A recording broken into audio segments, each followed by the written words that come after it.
So like growing up, I always like from the country. My papa big shed had like a nice shed house. I always like playing with the tools and stuff. So like I just like tools, and my homeboy wanted his TV mounted, and I did his and I did mine, and then guys in the team come in there. And you're, hey, who put your TV up?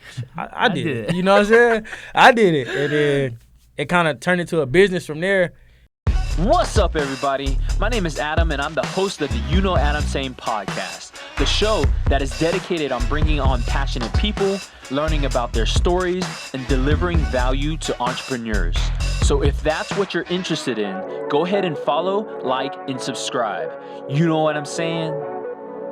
How's it going, guys? Welcome back to another episode of the UKnowAdamTsang podcast, where you get to know a little bit more about people, passions, and all things business. Yeah. Today, I'm sitting across the way is Mr.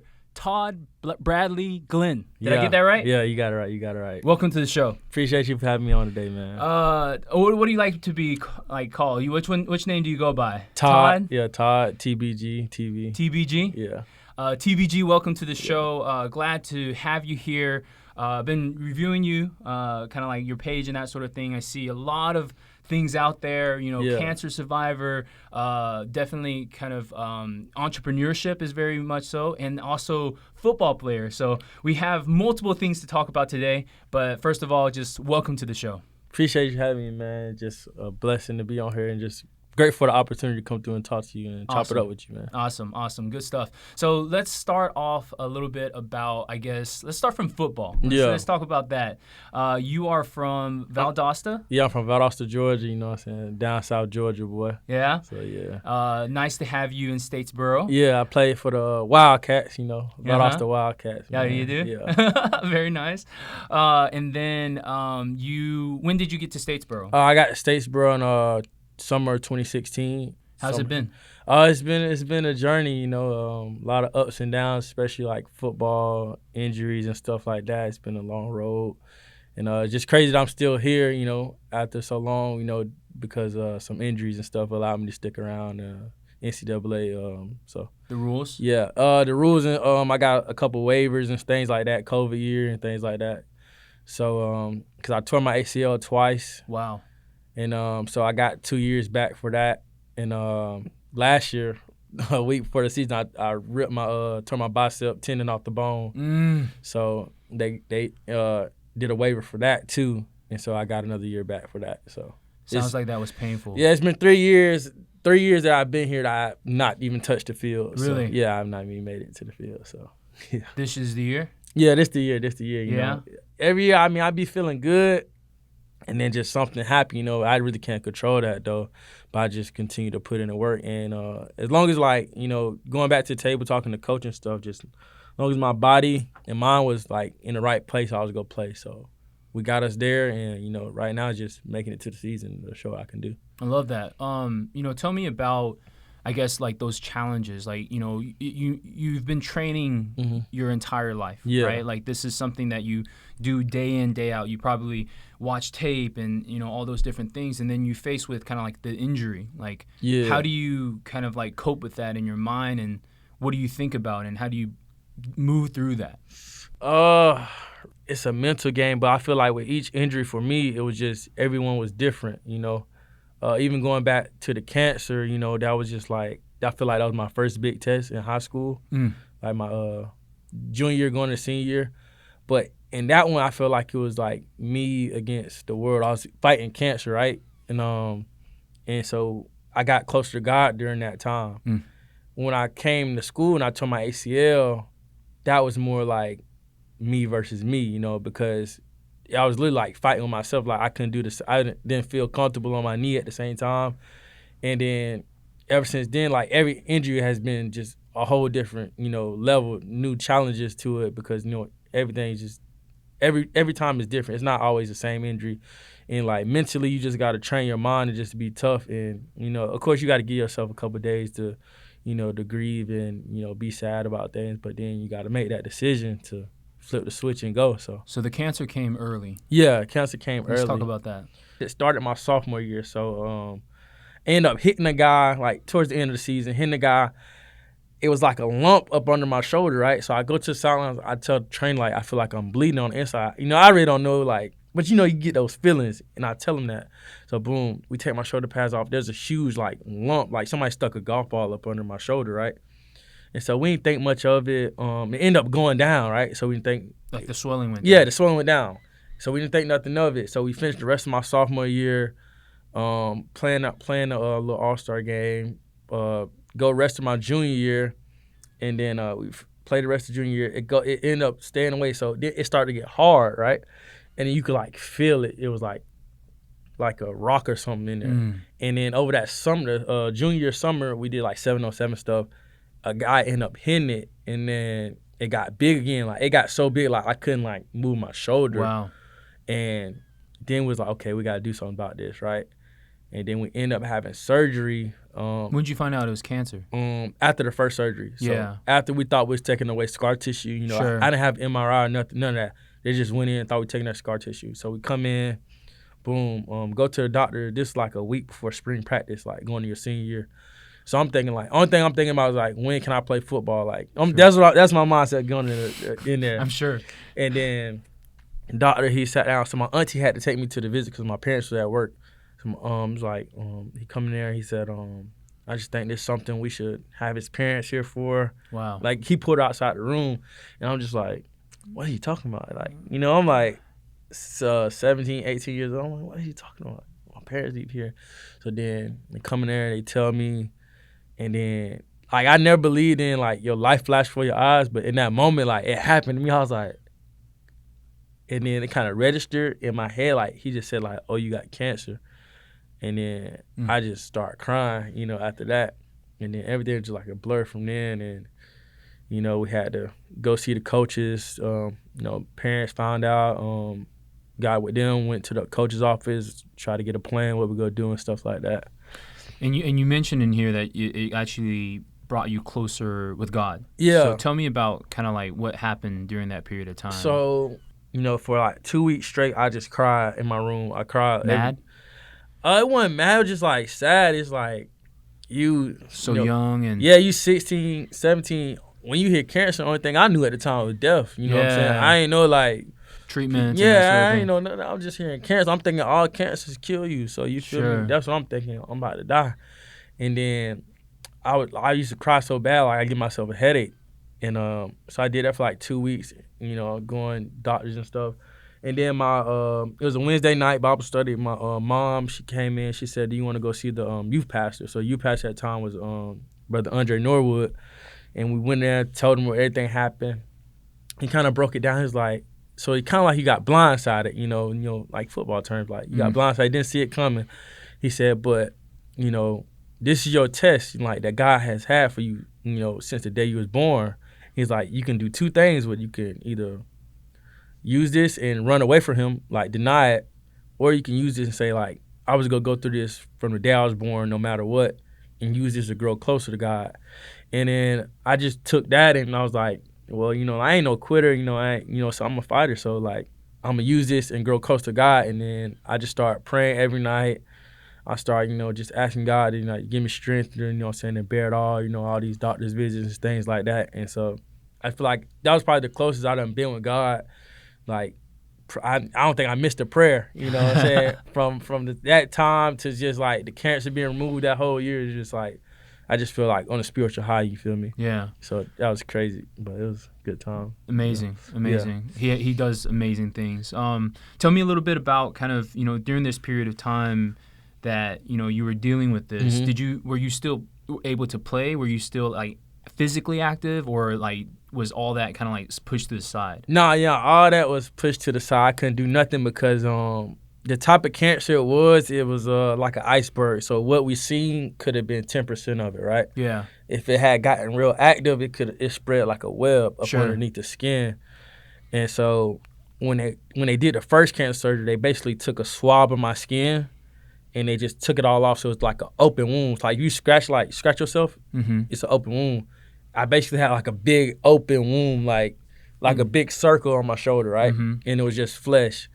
And, you know, I don't know what a dead body smell like, but I'm pretty sure that's what it smelled like, you know. So for like about a month or 2 months, I had an open wound on my shoulder, but it had like this clear thing on it that promotes cell growth, and it just smelled horrible. But basically, I couldn't get that infected, so I couldn't run. I couldn't be outside in the heat. I really couldn't be around my teammates like that, so like I couldn't really do nothing. You know, I used to try to get on the bike a little bit. That's about it. But after that had healed enough where they could do a skin graft, they went down to my groin. They took some skin, they cut it in half, and they stitched it together on my shoulder. And then we had to wait for that to take. But, you know, I couldn't do anything. I was just chilling in the bed, really. You know, I had got really big. I was probably like 240 at the time. When I had surgery, I was probably like 215. So I got huge. Like, when I got cleared to play football, they said the cancer's gone, and I hadn't done nothing. I got cleared on like a Wednesday. We drove back home. I practiced Thursday, and I played Friday. And I hadn't did nothing. Like, no running, no anything. How'd that feel? It was crazy because, like, my coach, he's Coach Rodemaker, that's my guy.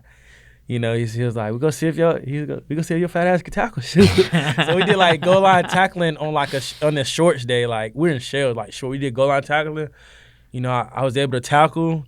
Boom. It was good. Only thing was I started bleeding. Right, I started bleeding on because it was kind of fresh still. And so I took my shoulder pads off. I literally got a patch of blood right here. And everybody's like, coach is like freaking out. He's like, so we had to find a way to cover it, right? So that's why. Now I don't really have to cover it anymore, but like at first I had to cover it like this type of tape and stuff, like because the shoulder pads were up against it. But then I played that Friday, and I played about 50, 60 snaps. So it was crazy. I was tired. I don't know what, but it just felt amazing just to be back out there with my boys, and it was just a blessing. You know what's amazing about the story is that, you know, a lot of times when people are faced with adversity, challenges, they give up, right? But it seems like in your story specifically, you not only did not give up, you actually made it to the point where you're playing at college now. Like, this is kind of like, you know, what you're going for. Yeah. And so how do you find the strength to continue to push, even faced with something like cancer? Because cancer's this is not something like just simple to deal with, right? No, it ain't simple at all. It's just like, I ain't have no other choice, you know what I'm saying? Like, a lot of times people, they'll be like, you're so strong. And I'm just like, you'll be strong too if you had to be strong. Like, if you give yourself no other option but to be strong, you could do it too. You feel me? I feel like people give themselves option to fail. It's like, if I say I'm going to do this, I'm going to do it, you know, and you just make that decision like, okay, we go do this every night. We go pray every night. We go fight this, you know what I'm saying? Like, we not go back down from it. And I feel like that's just how I handle, you know what I'm saying, situations after that. It's more easier to handle because, like, I remember how I handled the first situation, the first big test. So it's like, okay, I did it then why I can't do it now? I'm really just making that decision in your head, like, I'm not going to fail, I'm not going to give up, you know what I'm saying? Yeah. And now you've kind of like adapted that to various different parts of your life, right? Like, you know, obviously there's been other injuries on, like, you know, in football, but also, you know, in terms of entrepreneurship, because you are quite the entrepreneur yourself. Tell me a little bit about what you have going on at that front. So right now, I got the Bradley-Glenn construction, you know, I'm wearing the hat right now. Let's see it. You know, that is just like a lot of woodworking and stuff like that. I started that like 2 years ago. How'd you get into it? So, like, growing up, I always, like, from the country, my papa, big shed, had, like, a nice shed house. I always, like, playing with the tools and stuff. So, like, I just like tools. And my homeboy wanted his TV mounted. And I did his, and I did mine. And then, you know, guys in the team come in there. And you're, dang, who put your TV up? I did it. You know what I'm saying? I did it. And then it kind of turned into a business from there. And so I probably did like 4 or 5 of my teammates for free, just, you know what I'm saying? I'm still learning, right? Sure. And then after I felt I was pretty comfortable at it, boom, I had been borrowing my other friend's drill for the longest. He was a lot older than me. And, you know, he always tell me, he was like, you're a grown man. As a grown man, you need to have yourself a drill. And so I was like, shoot. All right, so after I had made enough money, I went out and bought me one for about $200. And sure. Started from there, and then, you know, just word of mouth. You're getting around campus and stuff. So it's mainly installs of like TV mounts? It's TVs. I do a lot of woodworking. When you say woodworking, what do you mean? Like tables? Tables. These little stovetop covers. A lot of like older ladies like them for the stove in the kitchen. Like I did some welcome signs, you know, out on the front porch. I made these big giant shoe boxes. Big giant shoe boxes. They hold like 16 shoes, things like that. Really just anything like wood, like little things I could probably make, you know, for you. So. And how did you kind of like? So you obviously had some background in that, right? Like growing up in a tool shed, right? But what kind of like inspired you to kind of like start turning that into like a business? I like money, you know what I'm saying? growing up, like I'm always like work hard and get paid, you know what I'm saying? I used to cut my papa grass, all that. Used to clean the tubs at home, like not for chores, but like for money. And like if it was like hard to clean and stuff like that, cause like we did chores, but not for money. Sure. But like if something's like hard to do and stuff like that, but I always like money, always like saving money and stuff like that. So I'm like, boom, if I can make money off it, cool, I'm gonna do that. And then everybody likes cash, right? Yeah. But then, like, the willingness to actually put the work behind it, like trying new things, like going above and beyond and trying to, like, build, like, a business. I think that's you're starting to, I don't see that as much anymore. Yeah. Would you agree or disagree? No, I definitely agree because it's just like people feel like, oh, it's too much. Like, you know what I'm saying? They give, like, all these excuses, but I feel like the way I was raised just to work hard and, like, at first, like, it's a lot of times I cut my grandparents' yards and I didn't get paid. Yeah. You know what I'm saying? But that ain't deter me from cutting the grass. Sure. I still like to cut the grass. You know what I'm saying? It's a lot of times like right now, like, okay, at first when I started doing the TVs, I didn't get paid. Sure. But I'm just like learning the craft and stuff like that. So like, and then like when you have people around you that like work hard too, like my teammates that do different things, like they got different business stuff too, and you see how they work. Yeah. And like we all working the same. It's like, dang, like you think it's normal to work that hard. Yeah. You know what I'm saying? Because like a while ago, I sat down with the AD, the assistant AD, and he was just telling me, it's like, you different. I'm like, what you mean? Like as far as like work ethic and stuff. I'm like, I think it is normal. Sure. You feel me? But I feel like a lot of people, they just want stuff handed to them. Sure. You know what I'm saying? They not trying to. Why do you think that is? I mean, you're a little bit closer than I am to that. I feel like kind of it's just like what you see is you see like the prize, the ending, but you don't see all the countless hours and the money lost. You don't see the tears, the blood, sweat, and tears. You just think, oh, boom, it's what's supposed to happen right now.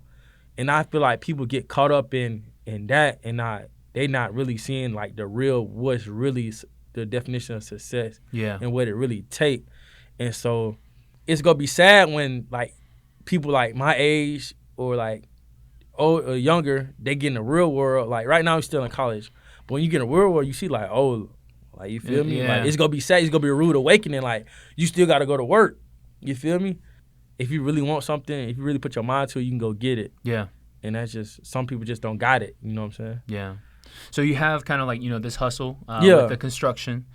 You also have your podcast yourself. Yeah. So tell me a little bit about that. So the Last of the Hard, right? Yeah, Last of the Hard podcast. You know, I started like 2-3 months ago.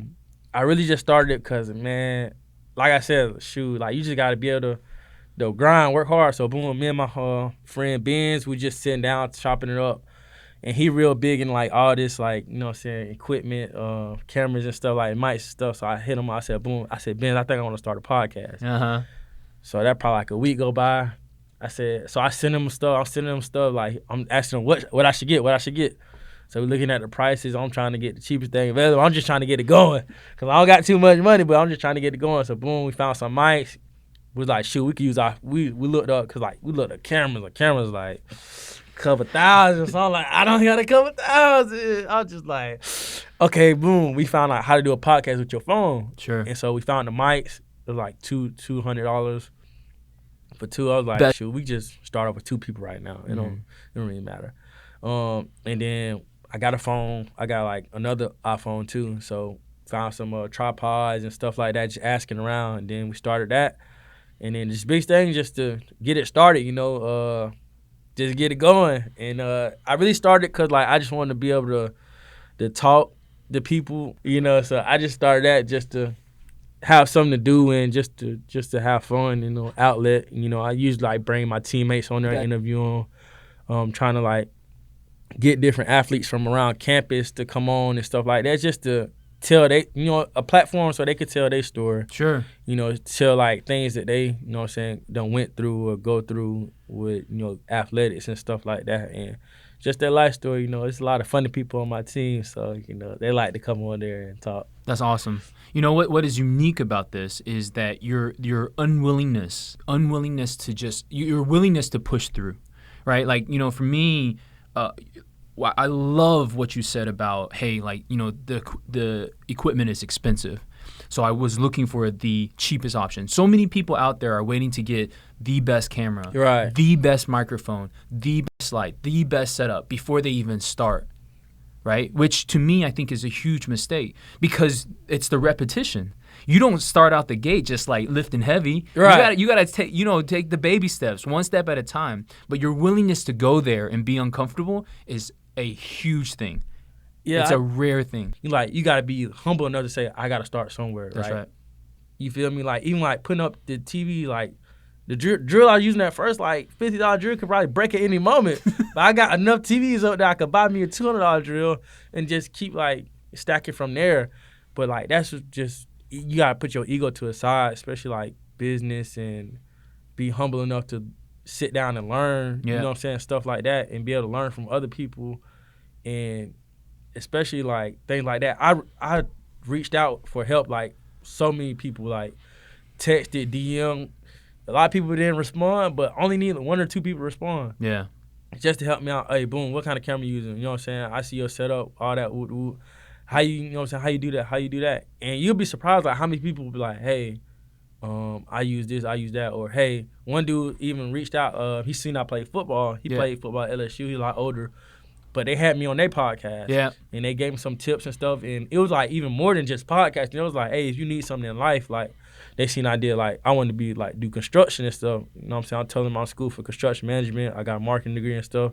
They're like, hey, this dude do real estate, so you need to contact with him and stuff like that. So I started hopping on calls with him every week, you know what I'm saying, just to talk business, real estate and stuff like that. So it's like you just never know where it could lead to, but you just got to be willing to be out there sometimes, be vulnerable. Yeah. And it's all right if like nobody answers you back. I mean, like me, I forget if they don't answer. That's a good thing. I mean, you miss 100% of the shots you don't take. Yeah, right? Like, for that's sure. What it is. For sure. That's what it is. You just gotta go with it. What's the dream for you? What's the what are you hoping to achieve in your life? I ain't gonna say money. Money is the dream, but it's just like giving back. But I feel like the money is a tool to be able to give back and do all these nice things for your community and your people and like take care of your family. But it's not necessarily money. I do like money, but like not to the point where I would like be doing crazy stuff out here for it. I want to do something I like, do something like that's enjoyable. That's why I feel like I just got so much different stuff going on. Whether it be the construction, the fishing, you fish too? The podcast, all that. So it's like I'm gonna do stuff that I like. I'm not just gonna do anything for money, because a lot of times people like, hit you up late trying to do some work, and I'm like, bro, I'm going to sleep. Like, you can have that. You can have that. You feel me? Business. I want to like own several businesses. The first would be the construction. I already started like the LLC and all that for it. So really doing that right now. And I know real estate, I want to do that. It's just so much different things, because like, I also like, I'm trying to do some T-shirts and stuff, like clothing with the Last of the Heart branding. What is the Last of the Heart like branding? Like, so what does that mean to you? So it meant like, so this is where I got the name from. The Georgia Southern, I forgot what year it was, Georgia Southern football team. They start off 0-3. They end up after that, they end up winning out, and they deem themselves the Last of the Hard, right? And I just I liked the name when I first heard it.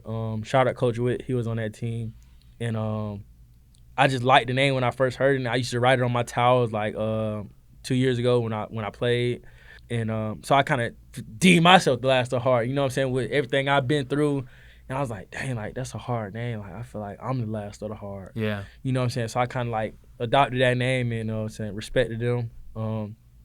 But I want to like trademark it, do things like that, and basically come out with a clothing brand to it. Not just like, you know, athletic gear or anything, but like graphic tees and stuff like that. You know, I have to thank you for coming on to the show. Thank you for spending some time with us.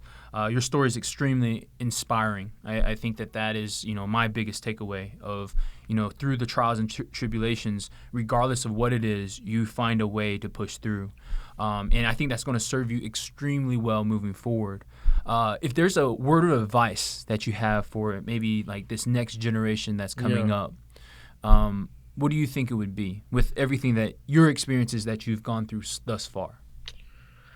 It's okay to fail. You know what I'm saying? It's okay to be vulnerable. It's okay to like to put yourself out there, and don't get caught up in all this social media and all the bright lights and, you know what I'm saying, everything you see out here, because people only posting like they highlight reels. Ain't nobody posting when they're in the room crying at night, trying to figure out how they go, you know what I'm saying, pay the bills, how they go do this, how they, you feel me, their business not, you know what I'm saying, doing what they want to do, or if they can't make the money they want to make.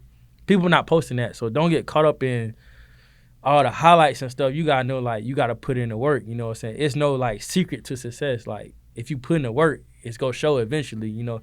It's some things you can't control, you know what I mean, like in life, like football, you can't control injuries. But at the end of the day, like, I know I put in the work. I know, like, one day it's going to show somewhere. I don't know how it's going to show, but it's going to show somewhere. But don't be afraid to put in the work, and don't get caught up in all these bright lights, like, and looking at everybody else's journey. Just focus on your journey. And at the end of the day, you're going to be where you want to be if you just focus and stay consistent. Awesome. Well, thank you so much for your time, and that's the show. Oh, yeah. Appreciate you.